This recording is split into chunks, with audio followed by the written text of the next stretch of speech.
সকাল সকাল লেবু মধু একটু গরম গরম জল খেয়ে আজকের ওয়েট লস জানিয়ে আরও একটা দিন শুরু করলাম। তারপর একটুখানি সারা রাত ভিজিয়ে রাখা ছোলা আর আমন্ড খেয়ে নিলাম। তারপর আজকে সারাদিন ধরে সকাল থেকে না বৃষ্টি হচ্ছে, সেই জন্য একটুখানি ছাদে গেছিলাম, গিয়ে দেখলাম বাবা যে কুমড়ো গাছগুলো লাগিয়েছি সেগুলো কত বড় বড় হয়ে গেছে।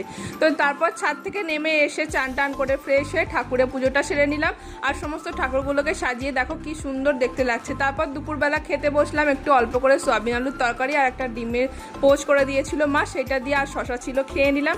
বিকেলবেলা তারপর আবার লেগে পড়লাম ওয়ার্কআউট করতে। এখন প্রত্যেক দিনই প্রায় ওয়ার্কআউট করার চেষ্টা করি যাতে ওয়েটটা তাড়াতাড়ি লস হয়। তো ডায়েটের সাথে ওয়েট লসের জন্য ওয়ার্কআউটটা সব থেকে বেশি জরুরি। দেখো তারপর ওয়ার্কআউট করে নিয়ে আমার কতটা ঘাম ঝরেছে, বাইরে বৃষ্টি পড়েছে, ওয়েদারটা ঠান্ডা, তাও এতটা ঘাম হয়েছে। তো তারপর একটুখানি সন্ধ্যাবেলা ছাতুর শরবত খেলাম, রাত্রিরে ঘুগনি আর রুটি দিয়ে ডিনারটা সারলাম। ভিডিওটা তোমাদের কেমন লাগলো জানিও অবশ্যই কমেন্ট করে, ভালো লাগলে লাইক শেয়ার সাবস্ক্রাইব করো। Okay bye.